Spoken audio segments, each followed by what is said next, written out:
The pounding on my back door shattered the morning quiet. I set down my coffee, Sarah's mug, our 30th anniversary, and crossed the kitchen. Through the window, frost traced patterns on the glass. Lake Norman stretched gray and still beyond my property. Late November cold that seeped through walls. I'd been awake since 5. Couldn't sleep properly since the accident 2 weeks ago. My left shoulder still throbbed where the seatbelt had caught me, bruised ribs sending jolts through my chest with each breath. The doctor said I was lucky. The car was totaled, wrapped around a utility pole on Highway 73. But I'd walked away. The pounding came again. "Dad, open up. It's freezing out here." My son's voice. "Evan." I unlocked the deadbolt. He stood on the deck, arms wrapped tight, breath coming in white puffs.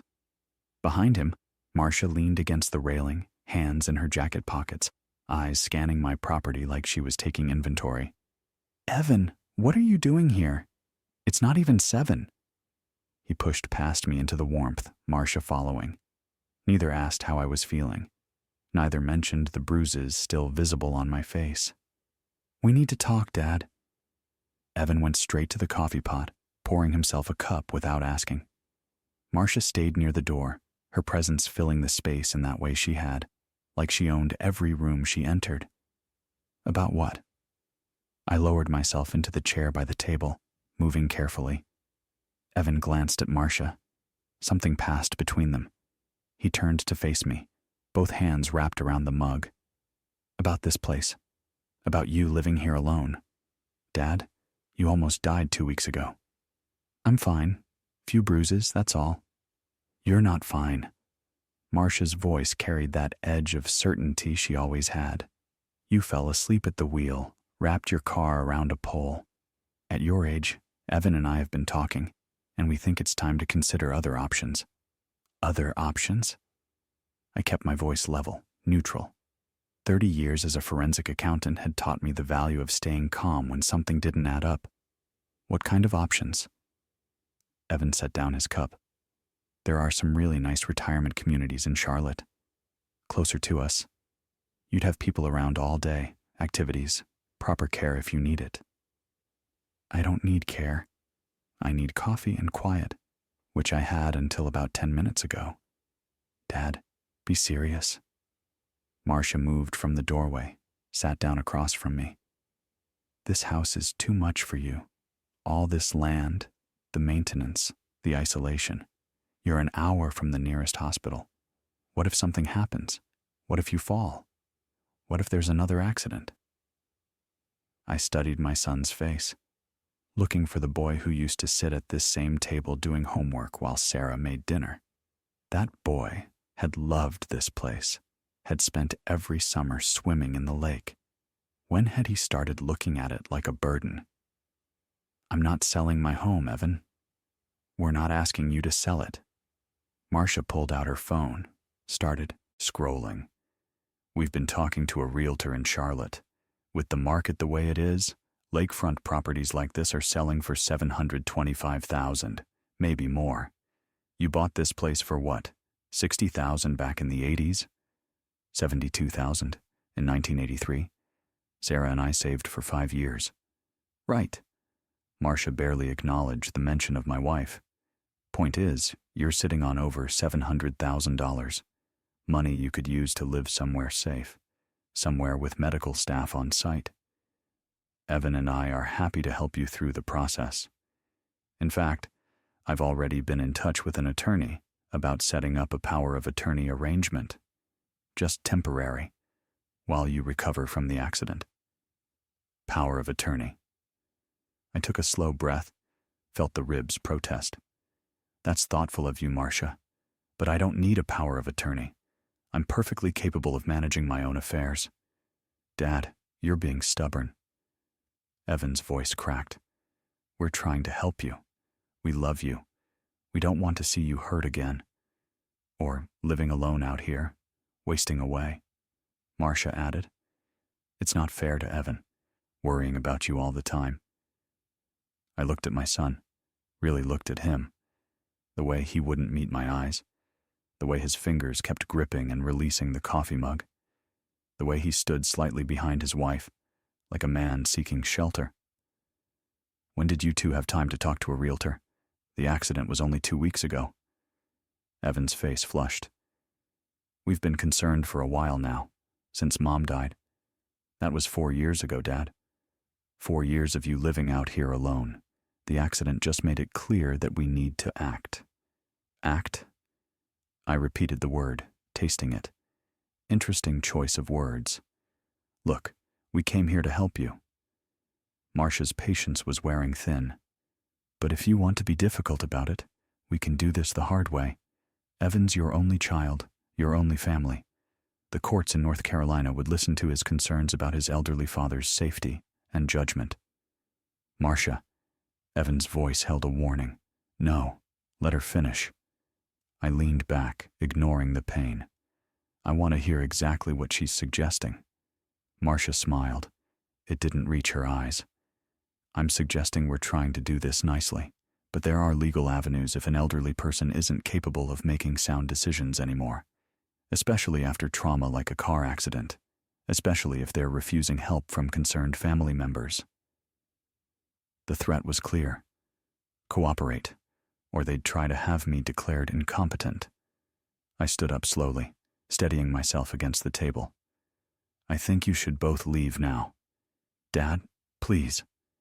Evan reached for my arm. I pulled away. Leave, now, before I say something I can't take back. They left, Marcia first, footsteps decisive. Evan lingered in the doorway, face twisted with something that might have been guilt. We're not giving up on this, he said quietly.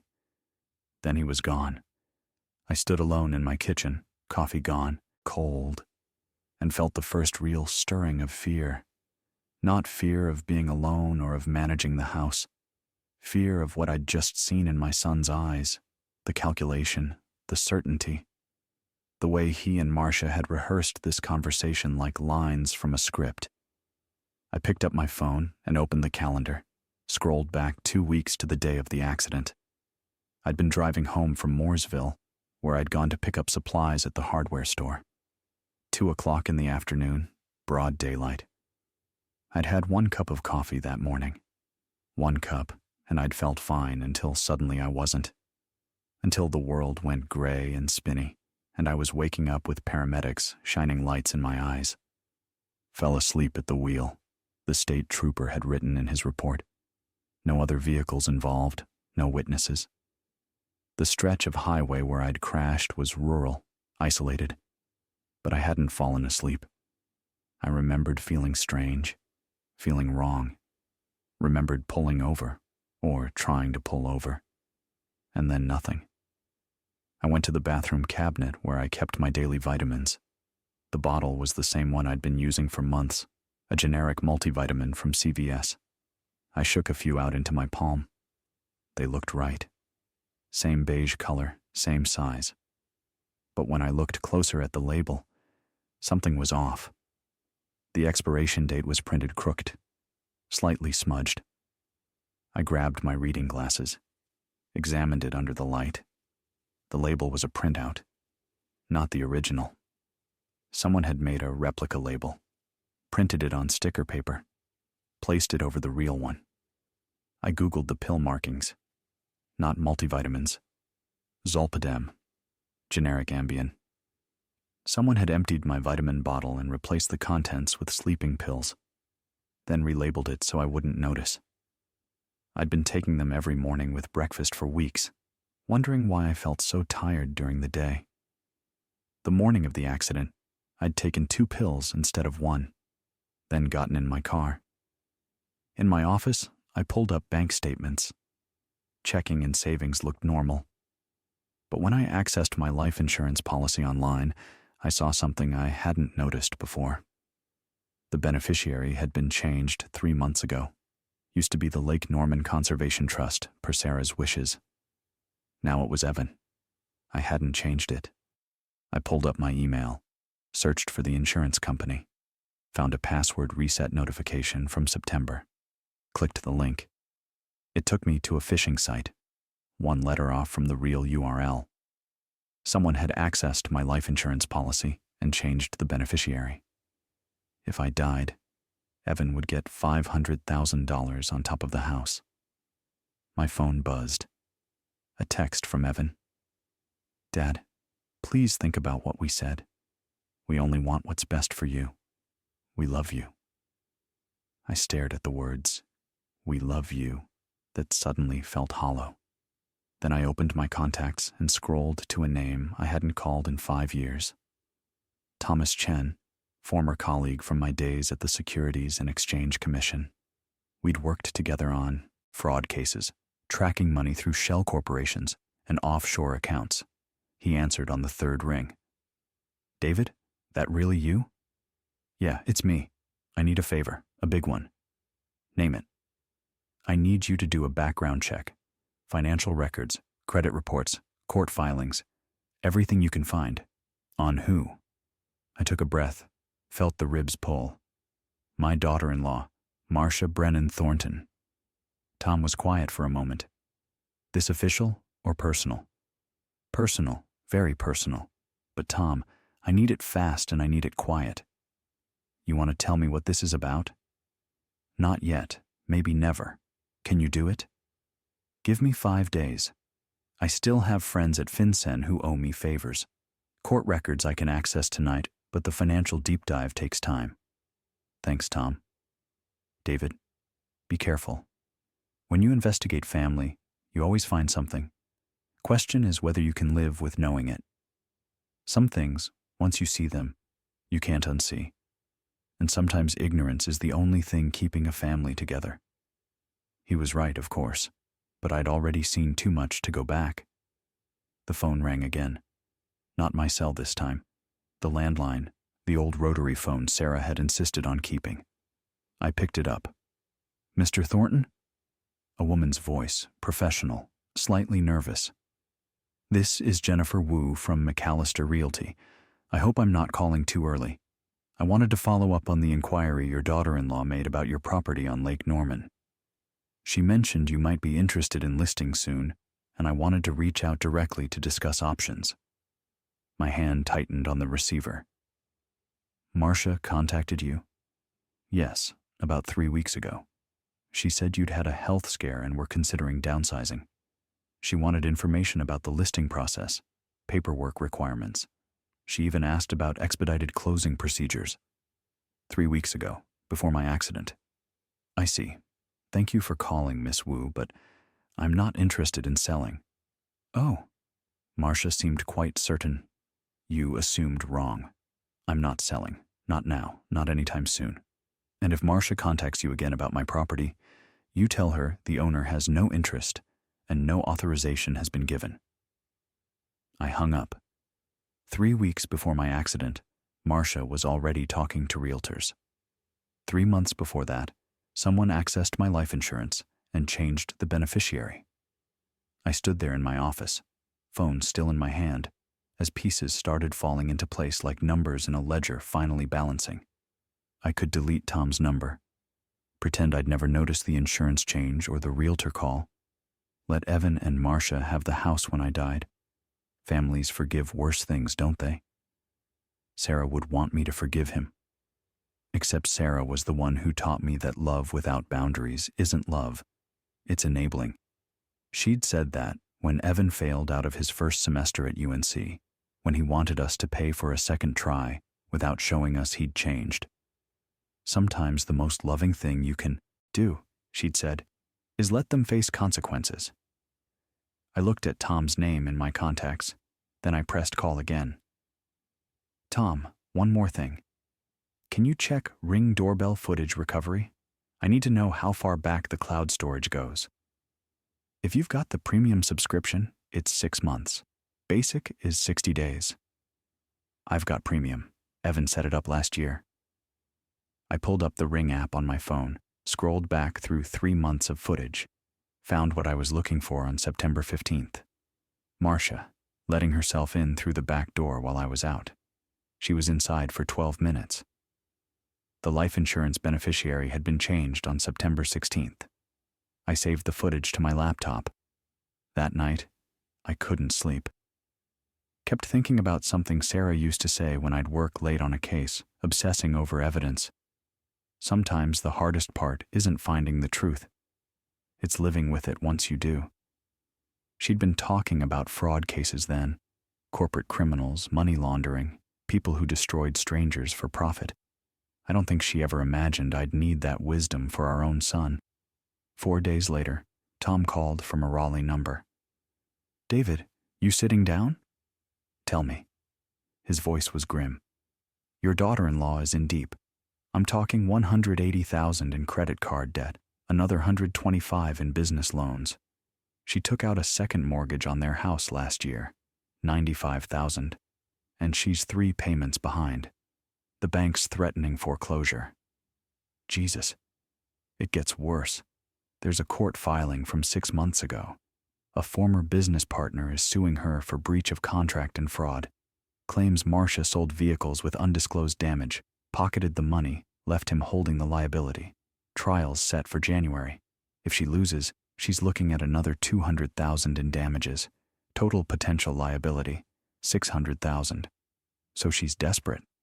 Beyond desperate, she's drowning. Tom paused. "There's one more thing, David. About Evan." "What about him?" "The joint accounts with Marcia. He's not just on them as a spouse. He's listed as co-owner of the dealership. Has been since 6 months after they got married, which means he's personally liable for all of it. The debt, the lawsuit, everything." My stomach dropped.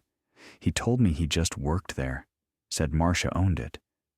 That's what's on paper for tax purposes, but the LLC filing shows him as 50% owner.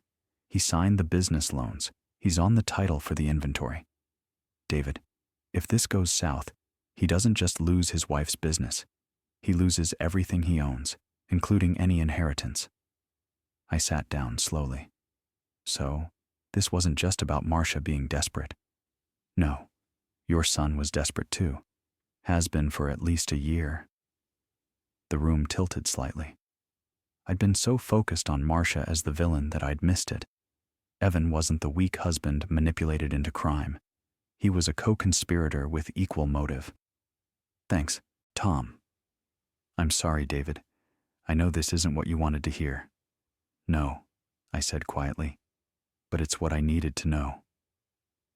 I spent the afternoon building my case, called my doctor's office for prescription records, ready tomorrow, organized Tom's financial report, insurance statements, ring footage, put it all in an envelope addressed to the State Bureau of Investigation. Then I called my lawyer, Richard Moss, the same man who'd handled Sarah's will and our estate planning. Old school, careful, the kind of lawyer who still used a fountain pen. "David, good to hear from you. How are the ribs healing?" "Slowly. Richard, I need to make some changes to my will." "Certainly. What kind of changes?" "I want to set up an irrevocable trust with a life estate. The house goes into it immediately, effective today. Upon my death, the property doesn't go to Evan. It goes to the Lake Norman Conservation Trust. They can turn it into a nature preserve. But it doesn't get sold. It doesn't get developed. And Evan doesn't inherit a cent from it." Richard was quiet for a long moment. "David, that's a significant change. Evan is your only child. Are you certain about this?" "I'm certain." "How fast can you draw up the papers?" "I can draft preliminary documents by end of week. Full filing will take another week. I need to coordinate with the Conservation Trust, get their acceptance in writing. But I can have a basic will amendment done in 48 hours if you want interim protection." "Do both," I said. "Start with the amendment, then file the full trust." "David, I have to ask, is everything all right between you and Evan?" "Everything's fine, Richard. I just want to make sure my wishes are clear. Sarah loved this land. She'd want it protected." "All right. One more thing. If anything happens to you, anything suspicious, what do you want me to do?" "Contact the state police immediately. Tell them about these documents. Tell them about the timing." His eyes narrowed. "David?" "Insurance, Richard. That's all. Just insurance." My phone lit up in the darkness. 2 a.m. A text from Evan. Can't sleep thinking about our conversation. Please, Dad, let us help you. We can come by tomorrow. Go over everything calmly. Marcia says there are programs that can help with the transition. You don't have to do this alone. I read the message twice, looked for any sign of the son I remembered. Found only calculated words, each one chosen to manipulate. The phrase, "You don't have to do this alone," particularly stung, as if they were offering companionship instead of theft. I almost canceled twice that morning. Almost texted Evan. Let's forget yesterday happened. Come by next week, we'll talk calmly. He was desperate. People do terrible things when they're desperate. I'd seen it 100 times in my career. Maybe this was different. Maybe I could. No. Because this wasn't one terrible decision made in panic. This was 3 weeks of planning before the accident. This was Marcia entering my house in September, going through my things. This was switched medication and calculated risk, and waiting to see if I'd crash. This was my son knowing about it before I got in the car. And I'd spent 30 years learning that you can't negotiate with people who've already decided to sacrifice you. I typed a response. Come by tomorrow. Noon. We'll talk. The reply came immediately. Thank you, Dad. We love you. See you tomorrow. I set my phone to record audio. North Carolina was a one-party consent state. As long as I was part of the conversation, I could legally record it without their knowledge. At exactly noon, I heard tires on gravel. I'd made coffee, set out 3 mugs on the kitchen table, arranged myself where I could see their faces clearly. My phone was in my shirt pocket, recording. The knock came. I called for them to enter. Evan came in first, Marcia behind him. They were dressed nicely, like they were going to a business meeting. Dad, thank you for agreeing to talk. Evan took the chair across from me. Marcia remained standing. Coffee? I gestured to the pot. I'm fine, thanks. Evan's hands twisted together in his lap. Look, I know yesterday got a bit tense. Marcia was just trying to help, and maybe we came on too strong. Maybe. I kept my voice neutral, conversational. We're worried about you, Marcia said.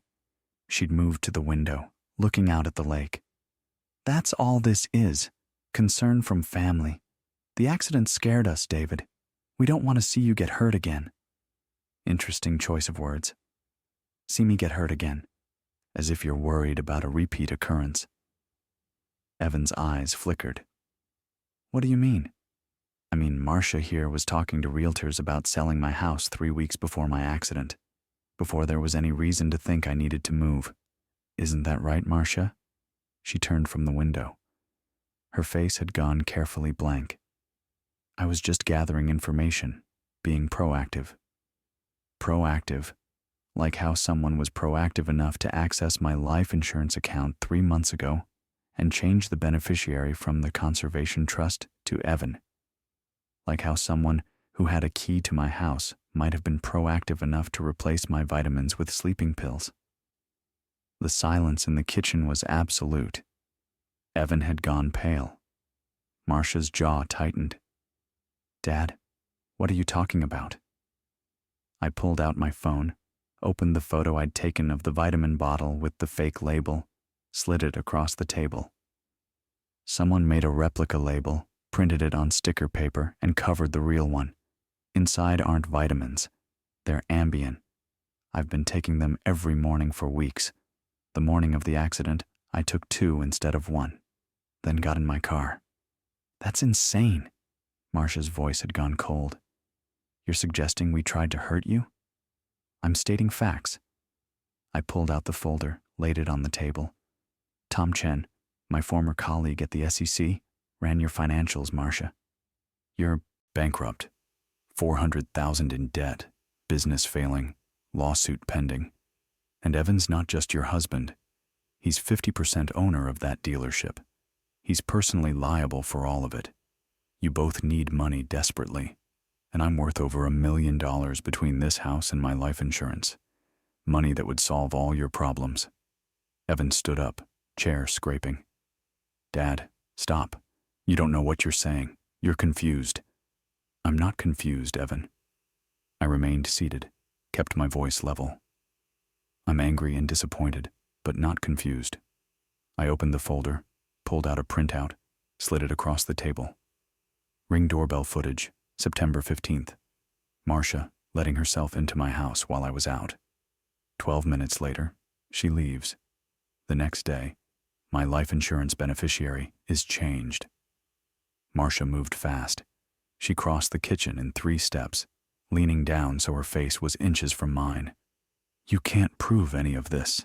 You're a paranoid old man making accusations you can't back up. Please sit down, Marcia. She didn't move. I said sit down. Something in my voice must have reached her. She straightened, took a step back. Evan grabbed her arm. Marcia, let's just go. No. I stood up slowly, feeling every ache in my ribs. You came here for a conversation. Let's have one. The Lake House, Part 5-5, Final. When did you know? I asked quietly, looking at my son. About the pills. Did Marcia tell you after? Or before? The silence stretched. Marcia's head snapped toward him, her expression sharp with warning. After, he said quickly. She told me after.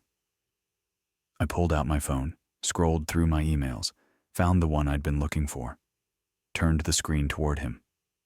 September 14th.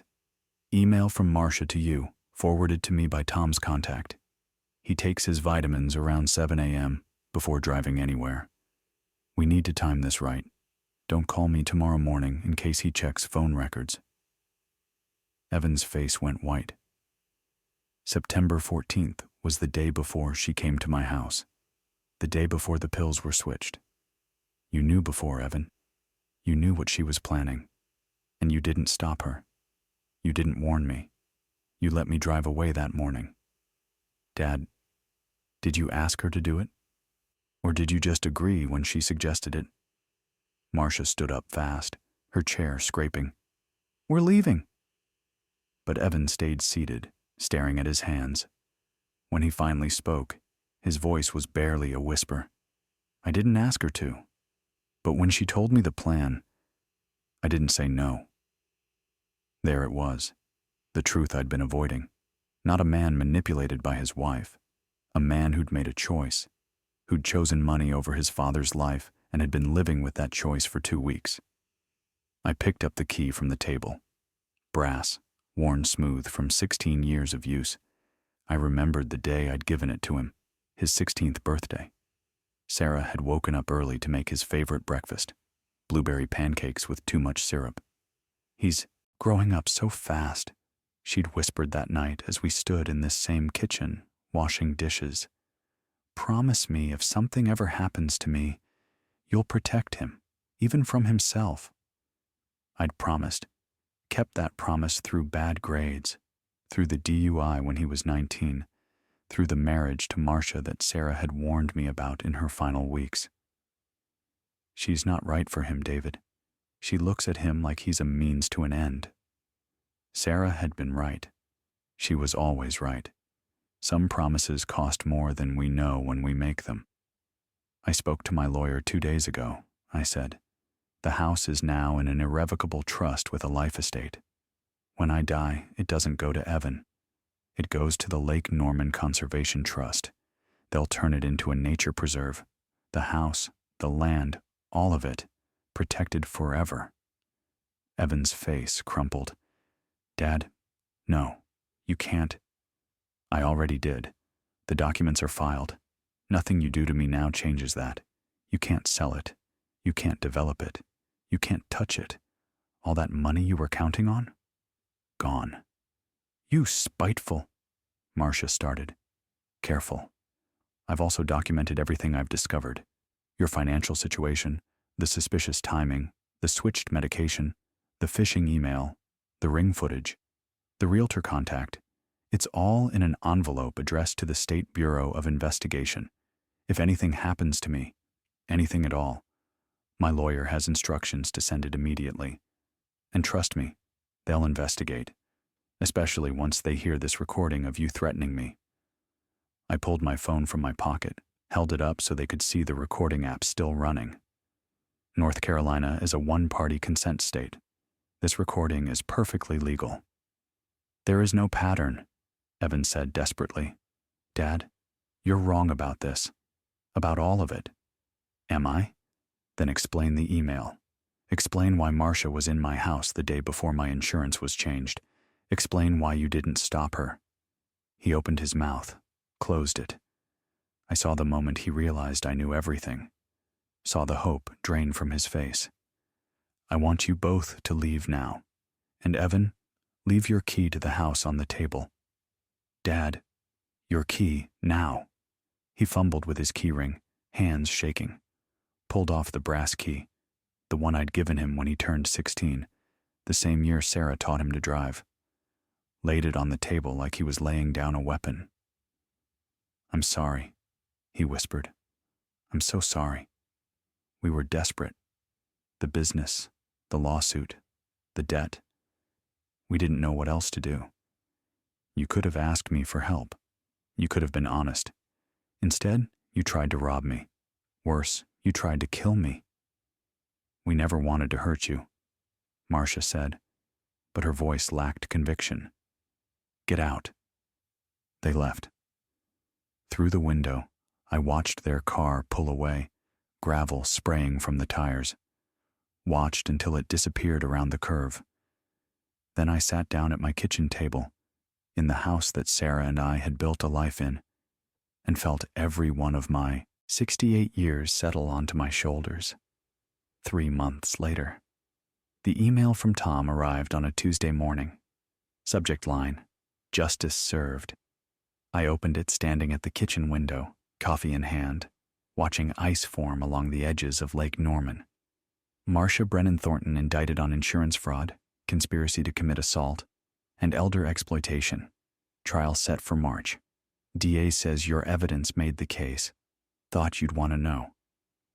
T. I read it twice, then closed the laptop.